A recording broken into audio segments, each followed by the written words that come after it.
Durability, superior hiding, superior coverage, simply superior. Sasso insecticide spray and coil.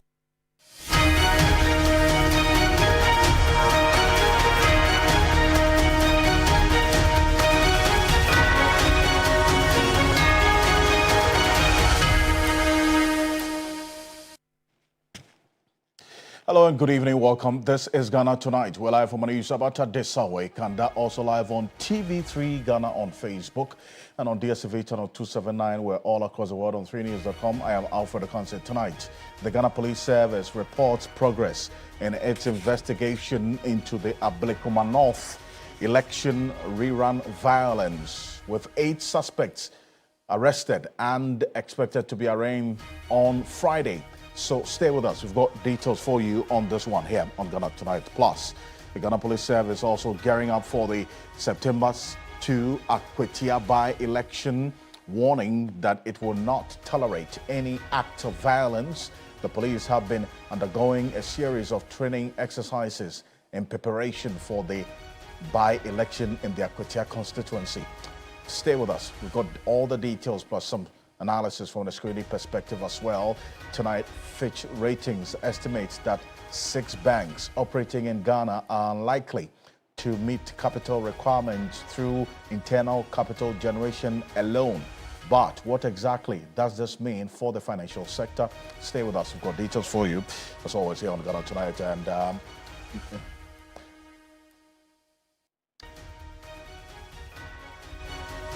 And so we're live as well on 3FM 92.7. And stay with us because there's some news just coming through, which we're going to sink our teeth into right now here on Ghana Tonight regarding the Economic and Organized Crime Office, EOCO, and Charles Nyama Shatta Wale. Stay with us. Let's settle for Ghana Briefs.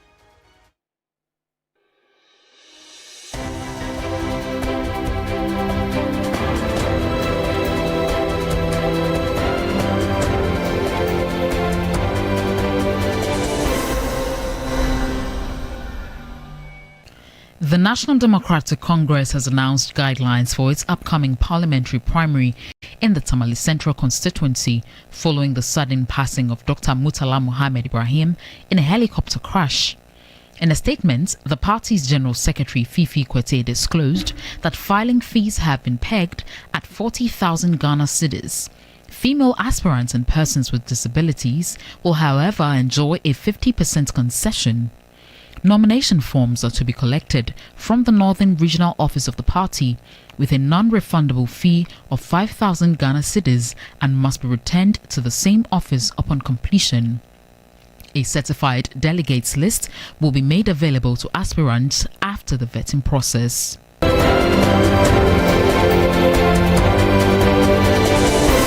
The Ghana Police Service has arrested 8 suspects in connection with Ablekuma North election rerun violence.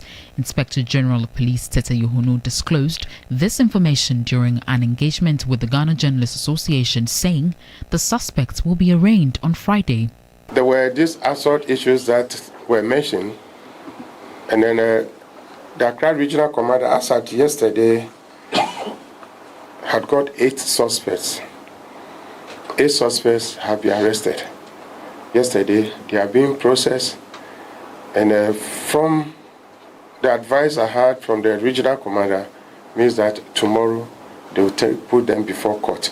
Later, either tomorrow or Friday.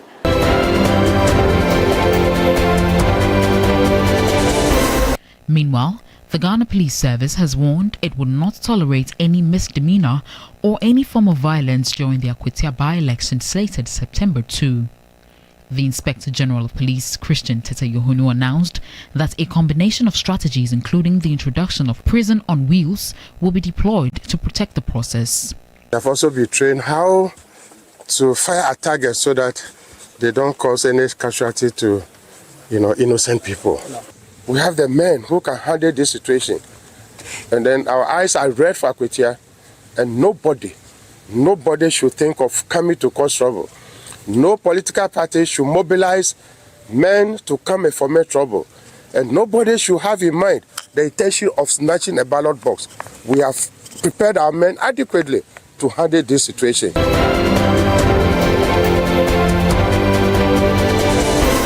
The Ministry of Roads and Highways has assured that the Pokwase-Nsawam Road is a priority and will be completed soon.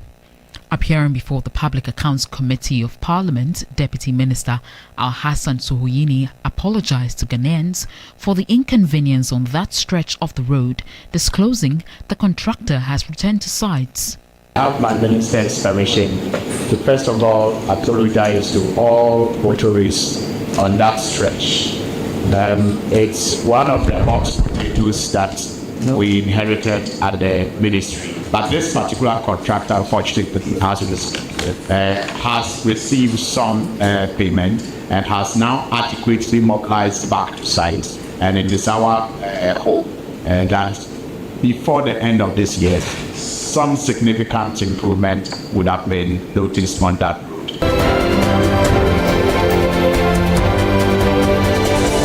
President John Mahama says Ghana is on a track for another credit rating upgrade ahead of the next IMF program review.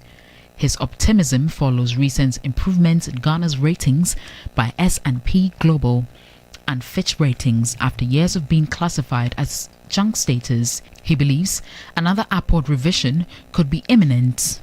We've been upgraded from junk status to B- with a stable outlook. And I'm certain that in the next review, we're going to be upgraded again.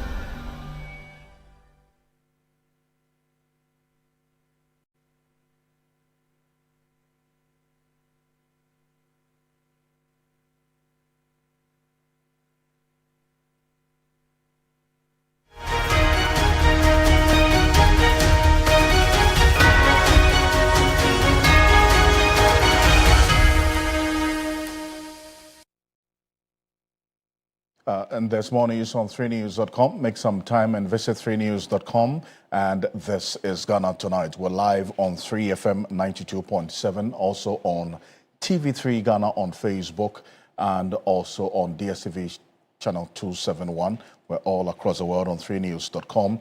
Remember, there's so many ways you can connect with us as well and let your views and your voices be heard. Now, as always, probably brought to you by Flamingo Paint, Simply Superior, and also Saxo Insecticide Spray and Coil Comtumtum Precom. There's some breaking news coming through right now here on Ghana Tonight. The news just coming through is that the Economic and Organized Crime Office, EOCO, has detained the dance hall musician Shatta Wale. That's Charles Niama Mensah Jr., popularly known as Shatta Wale. Now, this is the news just coming through. The Economic and Organized Crime Office, EOCO, has detained Shatta Wale, that's Charles Niama Mensah Jr., as we speak. Now, Dennis Pabewadam is joining me in the studio. We're going to get into a recall of exactly what we know about the issues between the Economic and Organized Crime Office, EOCO, and Charles Niama Mensah Jr., that's Shatta Wale. Dennis Pabewadam Esquire is with me. Dennis, we set the pace on this particular issue about 2 weeks ago. Precisely correct? so.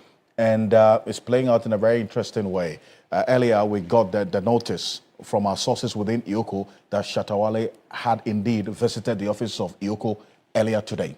Precisely. What are we learning now? So now we are learning that upon that visit, Shatta Wale has been detained as part of ongoing investigations. As we do know, we recall last 2 weeks we ran a story where we indicated, in fact, it was a statement from EOCO indicating circumstances under which they went to search the house of Shatta Wale. They retrieved a car. You recall in that statement they did indicate that there was some sort of an agreement between Shatta Wale and EOCO officials so that they could allow him to surrender that yellow Lamborghini car to the investigation authorities. without causing a stir in the community, because in his words, that formed part of his brand, and if the officers were to drive off the car, it will take away from his brand. Right. Subsequent to that, he was supposed to meet EOCO. And if you followed Shatta Wale on his social media pages, he did indicate that there was a day, one of the days that we were mourning as a nation. He said even though we were mourning, there were officers from the EOCO who were still calling him. True. Also, if you monitor social media closely, there were some flyers all over social media indicating that on the 13th of August, he was supposed to meet EOCO officials, and then they were mobilizing funds to go and occupy that particular space. It did happen that around 13th, the whole nation was in mourning, and I don't know why, but I'm just guessing. Perhaps that's the reason that did not happen at the time. But we're learning today that he was in the premises of he was at the offices of EOCO as part of that investigation, and he has been in detention. But also recall that when EOCO issued that statement to detail how that search was carried out in June and how the Lamborghini was taken, that evening, Shatta Wale went on TikTok Live and he said quite a number of things in respect of that matter, how he was initially invited and was asked some questions which he felt were not fair to be asked. He also did indicate that the EOCO authorities were just abusing power. At least that was the allegation that he made. But he also went on to make some statements in respect of the car in question. Mind you, EOCO had said that they were tracing proceeds of crime of a convict in the United States who is Ghanaian, one Kobna Amwa. Yes, and we did establish. And we did establish that indeed. This, what they were saying, forms part of some restitution that he had entered into in the United States. So the gentleman had pleaded guilty? Yes, and he's actually serving a prison term. But he did also agree to pay some amount of money back to the States. So they were tracing proceeds, or if you like, his properties. Right. Part of which they traced to Ghana, and which EOCO is also handling that matter. Now, in respect of that Lamborghini, what Shatta Wale said in that live video, as a recall, was to the effect that yes, he bought this Lamborghini from a third party, which cost $150,000. He said he didn't know the person in question whose properties they were tracing, that's the Kobna. He also says that he had to hand over to EOCO because he was told that it was linked to a shooting incident in the US. According to him, when they told him that, he panicked and that he was traumatized. He had no option than to hand over that car. He also accused EOCO of an abuse of power because he didn't like the manner in which the whole exercise was carried out. And also, he said that he was no longer interested in the car. But indeed, in that EOCO statement, they stated clearly what they were going to do with the car, to the effect that they were going to work closely with US authorities and send the car back to base. However, he was supposed to meet on a later date for the investigations to continue.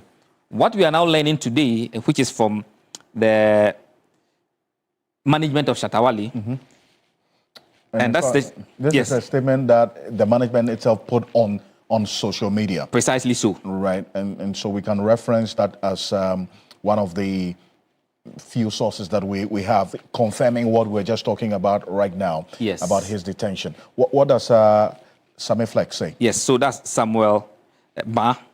That's Sammy Flex, as you call him. He's popularly known as Sammy Flex. He says that the management of dancehall artist Shatta Wale, Charles Niama Mensah Jr., is issuing this statement following his detention by the Economic and Organized Crime Office, EOCO, today. This follows an inquiry related to tax obligations on the purchase of a yellow Lamborghini vehicle. Mr. Mensah presented himself voluntarily at the EOCO offices this afternoon along with his lawyer, Cephas Bayu, to assist with investigations. We want to assure all fans and the general public that his legal team is fully engaged and actively working with the authorities to resolve this matter. They are taking all necessary steps to secure his release at the earliest opportunity. We urge SM family and well-wishers to remain calm and avoid any speculations. We have utmost confidence in the judicial process. Management and his legal representation will return to EOCO offices tomorrow morning to continue these discussions. We will provide further updates as appropriate. Right. So that's exactly what you see being put on the screen at the moment. Yes, that the management of dancehall artists, like I just read, so they are indicating that he's still in custody. They are going there tomorrow. But what is instructive, Alfred, is the call to the fans that we want to assure all fans and the general public that his legal team is fully engaged and actively working with the authorities to resolve this matter. They are taking all necessary steps to secure his release at the earliest opportunity. I think this is an instructive call, especially to the fans. That's true. Knowing that there had already been earlier attempts to mobilize and occupy that particular space. It's that EOCO space. Exactly. So this appeal coming from, in fact, this is information, essentially, coming from the management team of Shatta Wale. Precisely. To the fans of Shatta Wale. Don't go there. No. Don't throng that premises. They are in charge. That they are in charge. Oh, that's what they're saying. And that they will seek his release at the earliest opportunity. And they storming the place, as we would want to put it, would make matters more complicated than the person that they are going to. And I'm guessing that's the more reason why they put this out to them, so that they understand the situation at stake. And that the lawyers are in charge of this, they will deal with it tomorrow, and they will seek his release at the earliest opportunity. So, Alfred, that's the news coming in. It's important that you emphasize on that particular aspect of the statement from Shatta Wale's management, that this is to the SM family. Yes. That the earlier indication that some of you had given. In fact, this is publicly known on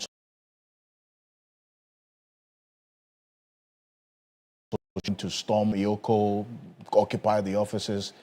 His management team, I'm sure the management team is speaking his language. It's not going to be to his favor in any way. If you go to do what you intended to do earlier.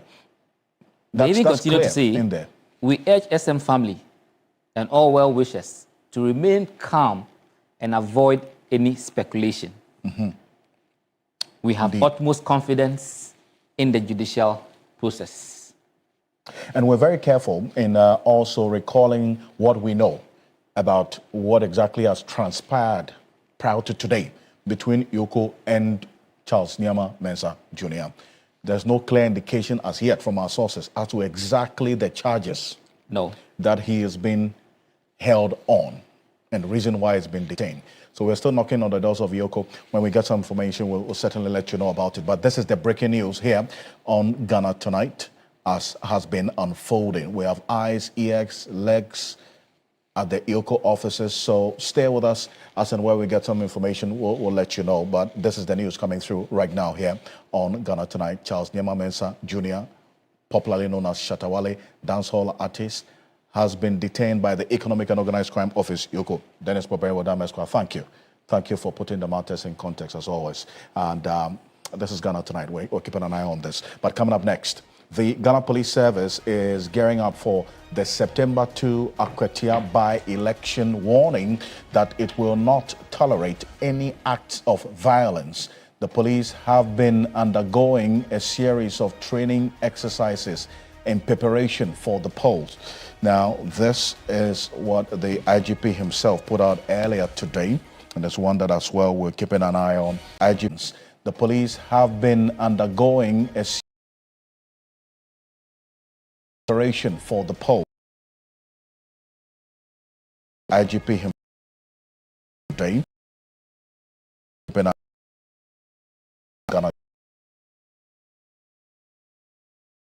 not tolerate any misdemeanor or any form of violence during Akwatia by-election. That's before, during, and even after, slated for September 2.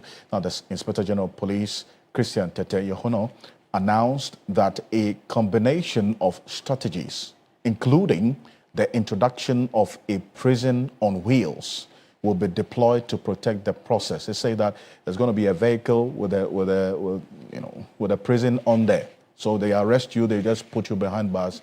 The prison just moves. So that's one of the interventions they're going to. This is the IGP earlier today. Take a look. They have also been trained how to fire at targets so that they don't cause any casualty to, innocent people. We have the men who can handle this situation. And then our eyes are red for Akwatia, and nobody should think of coming to cause trouble. No political party should mobilize men to come and foment trouble. and nobody should have in mind the intention of snatching a ballot box. We have prepared our men adequately to handle this situation. There is going to be prison on wheel. That will be in Akwatia. The moment you cause trouble, we arrest you and then we put you in the Black Maria.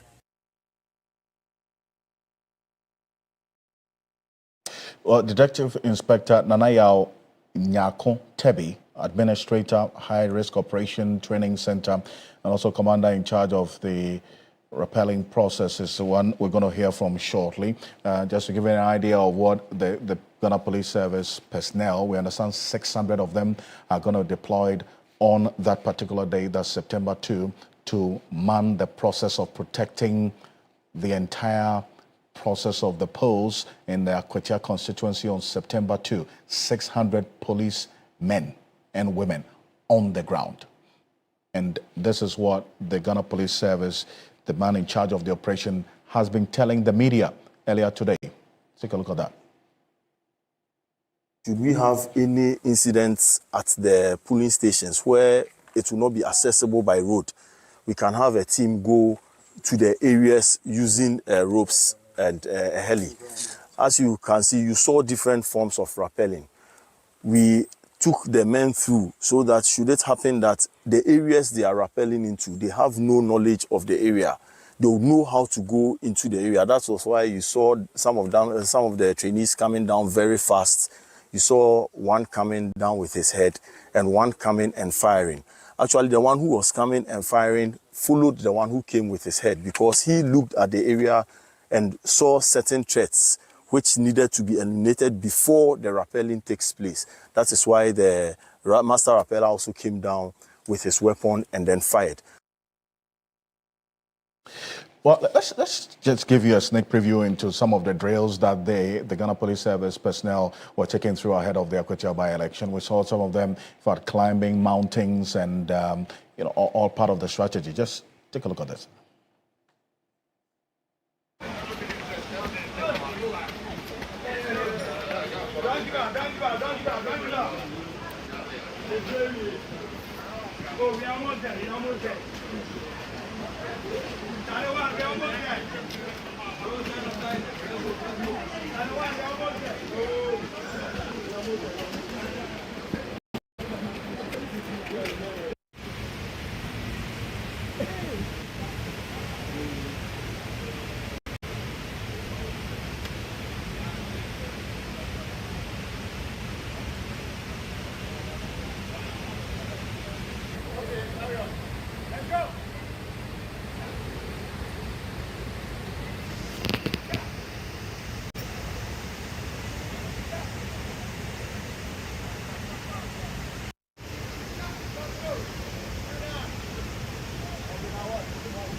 There was also another form of the simulation that they did as well that involved in an event where there is a snatching of a ballot box containing ballot papers. What will be the strategy? But there's a lot up their sleeves they are not putting on. But this is just to give you an idea of the preparation that the police service has put in place. This is the aspect of how they will clamp down on persons thinking of snatching ballot boxes on that day.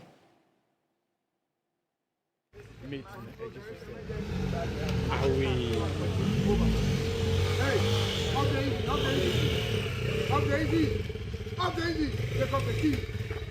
Take off the key. On top of the car. On top of the car. Slowly. Slowly. Slowly. MC, your hands outside. Open the door. Slowly come out. Come out slowly. Come out slowly. Hands up. Turn us up. Close the door. Turn us up.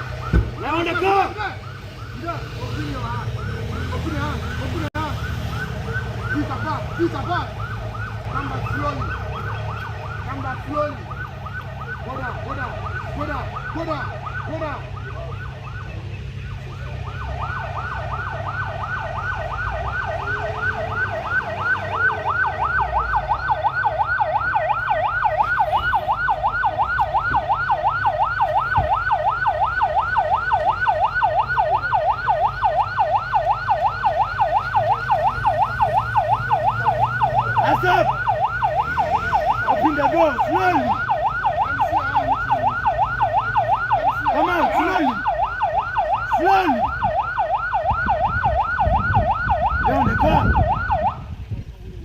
slowly.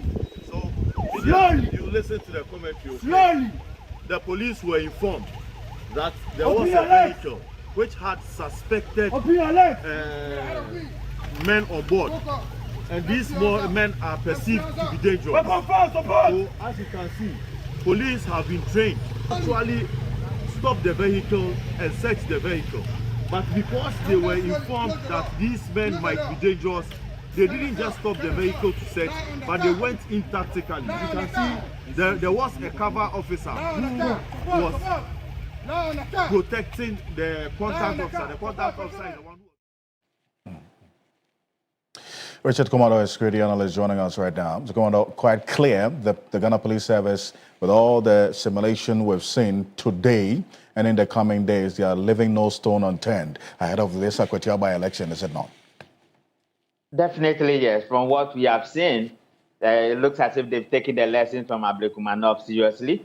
As at on the 14th, 15th, 16th, 17th, 18th of July, when I went to Akwatia to do security risk assessment, I saw the police doing what the military will have called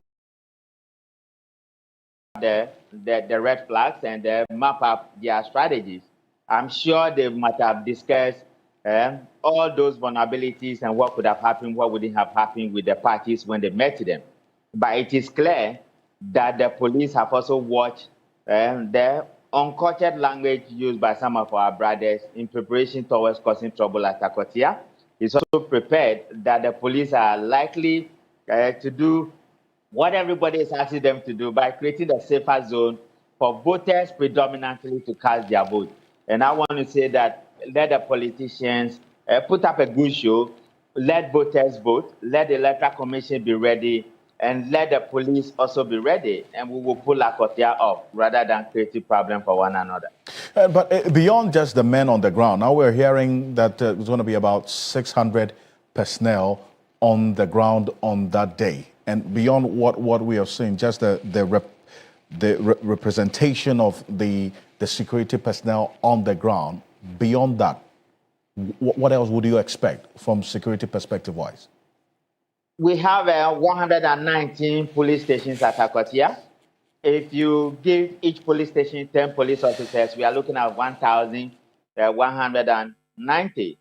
The IGP is doubling the numbers, and he's going to have a backup to show preparedness. He's showing strength, and he's showing determination, and he's showing readiness to ensure that the policing aspect of the job, providing the police duty that secures the ballot and that ensures that voters have a free hand in voting, is something he's taking seriously.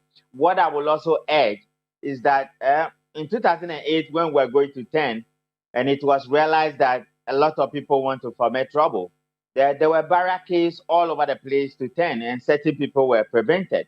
If the police can also look out for the persons we call personalities with high risks, they can prevent them from entering into Akwatia, and that will also minimize the kind of hitches we are likely to have. But Alfred, politicians have a duty to perform, and if they concentrate on those duties, we are not likely to have some of the security breaches we saw in Ablekuma. Having said that, it is a clear demonstration that the police are bringing in some of their special forces to the front line. And the simulation we've seen, these are not ordinary men. These are some of the, specialized trained forces along the police they put together. And we wouldn't want to turn our elections into a civil war, even though it is clear that some aspects of our elections have become a little bit violent, and it requires such preparedness. We heard from the IGP earlier today that 8 persons have been arrested and going to be arraigned on Friday. I mean, because this has been a major demand by, for instance, the NPP, and in fact, not the NDC as well, that this person should be arrested. Hearing this, how would that also influence the confidence for the security service ahead of the September 2 by-election? Definitely, it's a good move. I was happy to hear that they will be putting them before court tomorrow. It is clear that non-punishable offenses will always rationalize bad behavior and promote antisocial tendencies in society. People who get involved in authentications and entrapment during our elections somehow get away with it. We got to many police stations, and some people will create problems knowing that they can hide behind political party colors. This particular one will serve as a deterrent to people who are preparing to come across trouble at Akwatia, considering the fact that the Electoral Commission has just announced that just at Akwatia, we are going to Tamale Central. This decency and this speed and the accuracy of what they are doing,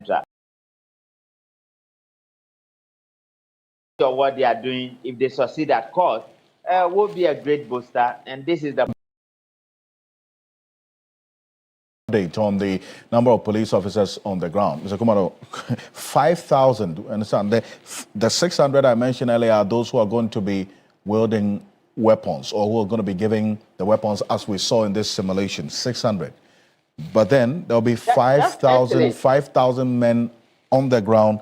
2,000 are also going to be deployed for crowd control, just for the Akwatia constituency. Definitely, that's a high level, and that's what I said, that the IGP is leaving no stone unturned, and he's taking this particular thing as a high-risk venture. When I saw them at Akwatia, and I eavesdropped to hear some of the conversations, they are serious about it. And after it goes a long way to say that some of the commentaries we've seen on social media, some of the agitations among our brothers, some of the things we've done at Ablekuma against Ghanaians, it doesn't look right. And our elections are gradually becoming a community civil war, and the striving in it is just becoming too much. 5,000 alone tells you that there'll be more police people than political party activity frontliners. And I don't want to see people fighting against one another where the police will necessarily have to use force against them. Let's form the lines. Let the Electoral Commission be there, close up post. We do not want to see distortion of results and duplications and discrepancies. Let the votes be counted. Let winners be declared, and let everybody come back to our class safely. And then we can say we are enhancing our democracy and building the governance structures we want. Other than that, it is a known fact that aspect of our elections is becoming too violent. And that is why you are having 5,000 police officers at Akwatia.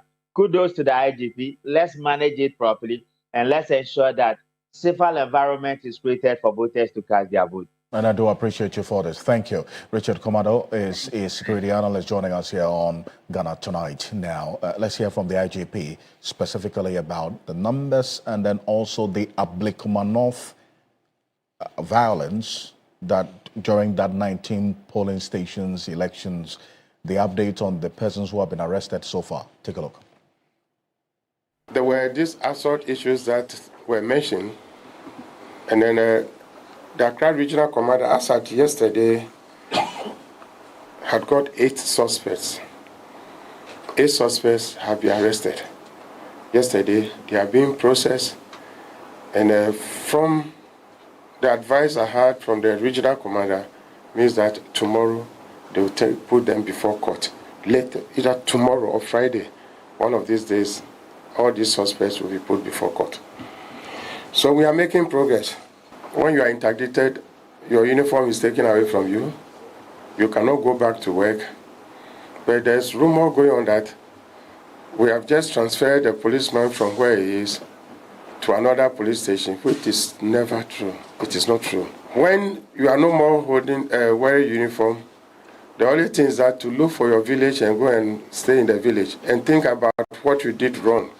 So maybe when people saw this police officer in his hometown or village, they thought that he has been transferred to his hometown, or we have asked him to come and hide over there. It is not so. Well, that's the IGP there. And beyond the security, coming to the politics of things, this Akwatia by-election, we would have 4 political parties taking part in this by-election. But then clearly it's a straight fight between these two. We're talking about private legal practitioner Bernard Bediako-Bedu of the NDC and also Solomon Asumedu, he's a minor of the NPP. Now, this, and we also have the APC also, and then the LPG, all taking part in this particular election. That's the by-election in the Akwatia constituency. But it goes without saying that these two are going to go neck to neck on this. And there's a reason why. If you look at the electoral history in that Akwatia constituency, it tells you a story. From 1992, the NDC won that election in the Akwatia constituency, although the MPP boycotted that election. Gilbert Kwesi of the NDC won the Akwatia constituency in 1992, 1996. He retained this particular constituency on the ticket of the NDC. That's Gilbert Kwesi. And then you also had in 2000, that's when the MPP won this constituency for the first time. That's when Kingston Akomenkisi won this Akwatia constituency for the first time for the NPP. He retained it in 2004. That's Kingston Kisi for the NPP. And in 2008, we had Kofi Asare showing up, won it for the NPP. It is in 2008 that we had that violence in that constituency. Then that's the reason why you've seen a lot of security measures being put in place ahead of this by-election. 2008, we had Baba Jamal for the NDC and Kofi Asare, who eventually was declared winner after that dispute. In 2012, Baba Jamal came back strongly, won this constituency for the NDC. In 2016, he lost it to Mercy Edujemfi of the NPP. And then also in 2020, Henry Boache, this man also contested and in fact won on the ticket of the NDC. But in 2024, the late NSC Alkumi went head-to-head with Henry Boache. There was a dispute. NSC Alkumi was declared MP-elect, but unfortunately, we lost him. And that has led to this by-election that's going to see these two go head-to-head. And the man who's been doing quite some work ahead of this by-election in that constituency, I'm talking about Musa Dankwa, already put out his first poll on August 2. This poll was conducted between the 1st and 2nd of August. Very interesting. Mr. Dankwa is joining us on Zoom right now, but just to put it in context, the sample size for that August 1st, August 2nd, 2025 poll in the Akwatia constituency, bear in mind, within that period, the NDC had not elected their parliamentary candidate as yet. Bernard Bedo was elected on the 4th of August. But the sample size for this was 2,087, 21 electoral areas, and were also sampled with the probability randoms online sampling method with a 99% confidence level. And these are the various electoral areas. And some of the questions that were asked, president's job approval, and then also the direction of the country and the economic conditions of the people. They say that the constituents who were sampled in all these 21 electoral areas in the Akwatia constituency say they believe that their conditions are going to or has improved since John Mahama took office, and 47% of them said so. And the key issues that they say would likely influence the decisions on who to vote for, 57% of them say development projects. Development projects. Cost of living comes in strongly second, and then the quality of education. But then on this 1st and 2nd August, that poll, when Musa Dankwa did this, the NPP's Solomon Asumedu came tops. Reason being, he had already been elected. Mr. Dankwa is joining us on Zoom right now. Thank you for joining us here on Ghana Tonight. I had to put this particular context in place because I recall when you put this out, there was that specific question about the NDC at the time hadn't elected Bernard Bedo, but then you sampled him as well, just with the other two, Henry Boache, and then also the third, that's Ali, and just to see what the outcome will be. How are things looking now? Are you preparing for another poll before September 2? Thank you very much for having me, Alfred. How are things going now? I have no idea what is happening in Akwatia right now. But fortunately, we'll be going back to Akwatia next week, and we'll cover all the electoral areas that we covered last time. And on the 31st of August, we'll come back and tell you what the situation is as far as Akwatia is concerned. I see. But then again, if you look at all the questions that you asked, Mr. Dankwa, about the direction of the country, the key issues that will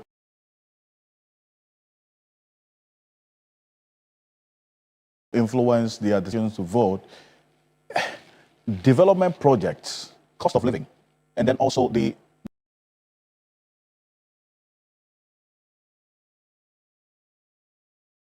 the economic situation that they find themselves in. That the outcome of that question also gives a certain direction, does it not? Yes, if you are the ruling NDC, it gives you a bit of hope, even though your candidate is behind slightly. But if you look at the issue that bother them, that they will consider before they vote, there are things that opposition parties don't provide. So that may work in their favor if the voters stick to the key issues. But we never know what they will do until you actually poll them again. So we'll see whether it is still the three issues or some other issues have emerged to be the top issues for them. But then again, when you ask them about the president's job approval, and as I did indicate earlier, this is not a stronghold in the true sense of the word, right, for both MPP and NDC, because since 92, NPP has won it 9 times, NDC has won it 8 times if you look at the elections over the period. So it's not like a straight stronghold for any of them, is it? Akwatia is a swing, even though MPP has had it for some time. But the demography of the constituency is such that it can be very, very tricky and very close. If you look at the last election, the MPP candidate late for me won it by just 6 percentage points. And if you look at the poll currently, or the last time the poll, MPP was still leading with 6 percentage points. So it shows that Akwatia is always hotly contested constituency. I see. But then again, looking at what happened in 2020, and then also in 2024, you did some polls ahead of that poll, that election in 2024. Before we went in there, in the 2024 election, both the MPP and the NDC had won the Akwatia constituency 4 times each. Then in 2024, the NDC, in fact, the NPP won it, increasing the number of times they've won it by an additional 1. So they won it 5 times as against the NDC winning it 4 times. Right. How will that influence the coming days, especially because now the NDC has a different candidate in the person of this man, Bernard Baidu? I don't believe the historical record, the influence what's going to happen next week on the 2nd September. What would be important is the quality of the candidates that the parties have elected, both the NDC and MPP, and also whether for Sumedu, whether he can carry his party to the finish line, and in the case of the NDC candidate, whether his party can carry him. I believe that if MPP wins, it will do so because of the candidate. And if NDC wins, it will be because of the party's brand. I appreciate you for this. And when are we to expect the next poll? If NDC... When are we to expect the next poll in Akwatia ahead of the September? 28th August, and the report will be out on the 31st August. Sunday. On the 31st of August? Yes. Okay, that's next week Sunday, I guess. Yeah, we'll wait for that. Thank you so much, Mr. Dankwa. Mr. Dankwa is Executive Director of Global Info Analytics, and they've been doing some polls ahead of the Akwatia by-election. There is some news coming through right now from the Fisheries Commission on an accident at sea of an inshore fishing vessel. And we have a statement from the Fisheries Commission we will put on the screen in a bit. But this a locally registered wooden vessel named Joy George struck a rock near the shores of Elmina Castle around 12 noon on Tuesday, August 20. The vessel, which operates with an inbuilt engine, carries the registration number CR338EL and is owned by a Ghanaian. According to reports, all 23 crew members on board were safely accounted for with no injuries or casualties recorded. The vessel is currently stationed at the breakwaters, a location adjacent the historic Elmina Castle in the central region. So that's information that we have of this accident at sea, and no casualties, no injuries. That's from the Fisheries Commission You have a statement. You can find it on 3news.com. We're back shortly after this quick break. Coming up next, Fitch Ratings estimates that 6 banks operating in Ghana are unlikely to meet capital requirements through internal capital generation alone. But what exactly does this mean for the financial sector? We seek answers. Stay with us.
reporting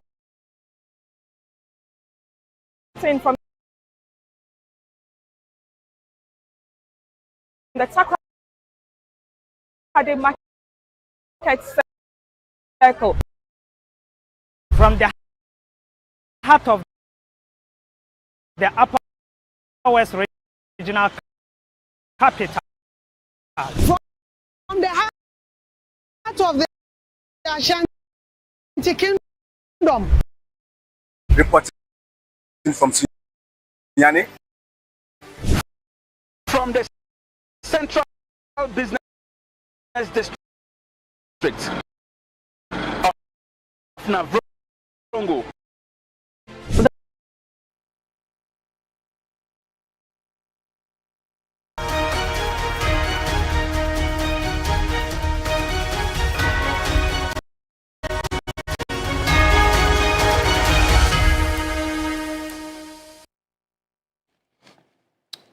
Welcome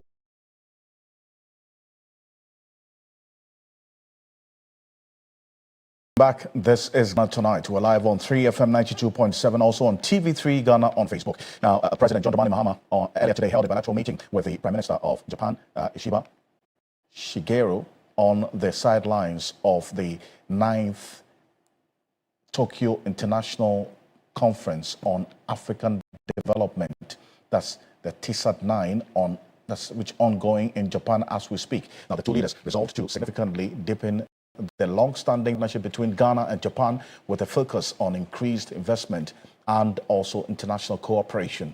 Prime Minister expressed his condolences for the accident on August 6th that resulted in the deaths of 8 people, including 2 cabinet ministers, and stated his desire to further strengthen the partnership between Ghana and Japan.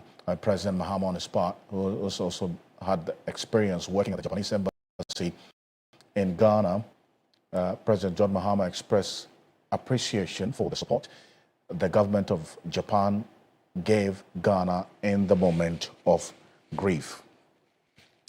We're going to cross over live to Japan right now. We'll find out the specific city. My colleague and our presidential affairs correspondent, Kamala Kluche, who is traveling with the president right now, is joining us from Japan. Kamala, it's morning there, correct? So I'd say good morning to you where you are, but it's evening here. So yeah, here we go.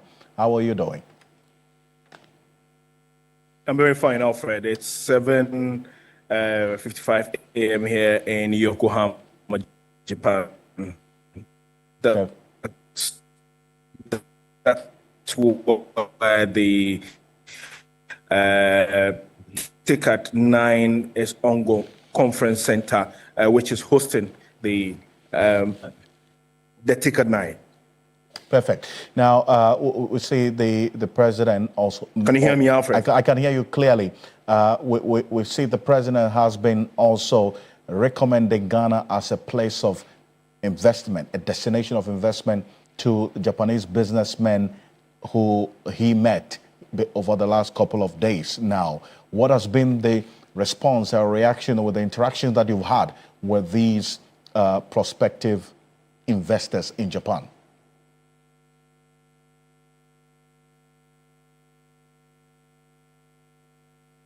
Well, Alfred, many of them expressed confidence in the fact that the Ghanaian economy is picking up, and they see signs of prospect, and they see the good governance that the President John Mahama administration has put at play, and is the reason why they think that it's a very, very good opportunity for them to come and invest in Ghana. Their investment portfolio, spans in millions of USD.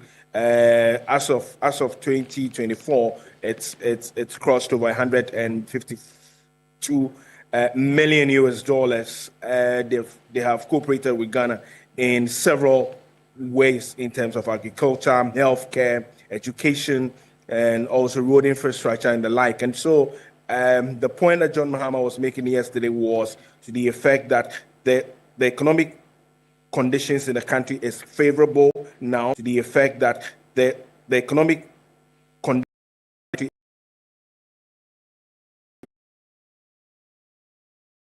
it's a promising one, and he's advising them to come and invest in Ghana. You know that he himself has had a very long-standing relationship with Japan. He's been working then at the Japanese embassy in Ghana, working with JICA, and like even yesterday, he met with the JICA boss and had some very lengthy conversation in terms of bilateral relations and cooperations that Ghana would be enjoying from them.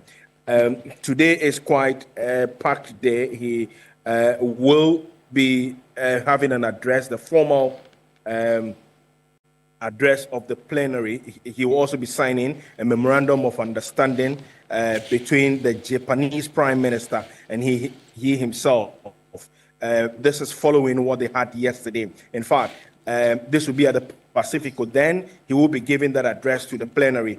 So we also understand that he will equally be chairing the plenary as well, and also would address a joint panel discussion at a private-public partnership dialogue, all of which will be held here at the Pacifico in Yokohama in Japan, where the TICAD 9 is ongoing, Alfred. Okay, a very packed day indeed. Komla, thank you so much for giving us that detail. And I'm sure as you're moving with the president, we're going to be getting a lot more updates as we go ahead. Komla Toche is our presidential affairs correspondent. He is in Yokohama, Japan, with the president and his entourage, and also selling Ghana to the Japanese business community. So stay with us here on TV3. We'll be giving you consistent updates on this. But while at it, Fitch ratings, that's coming up next, quickly before we go. They've estimated that 6 banks operating in Ghana are unlikely to achieve capital compliance through internal capital generation alone. The emphasis is that they say they cannot do this through the internal capital generation alone. They have to seek some help from elsewhere. And these are some of the recommendations that Fitch made in that report. We're going to put it on the screen right now. They say that, 1, they would have to seek some capital injection and also consider merger with or be acquired by better capitalized banks. And then also possibly there could be the other option of these banks, the 6 banks they talk about, being granted extended regulatory forbearance to allow time to retain sufficient earnings for them to comply with the said requirement, so as not to be either taken over. But the other aspect of this report also points out that 2 of these 6 banks that they're talking about that remain undercapitalized are government-owned or state-owned, but they have already received capital injections. Now, there was no clear indication of whether it was the ADB or NIB, but we do know that over the last, at least 1 month ago, the finance minister did indicate some injections into the National Investment Bank and also the Agricultural Development Bank, that's ADB. Now, as we do know, as of June 2024, from the World Bank's report and the IMF's own update on the state of the Ghanaian economy, specifically related to the commercial banks, after the impact that the domestic debt exchange program had on commercial banks in this country because of their level of exposure to government instruments, the bonds that they had invested in.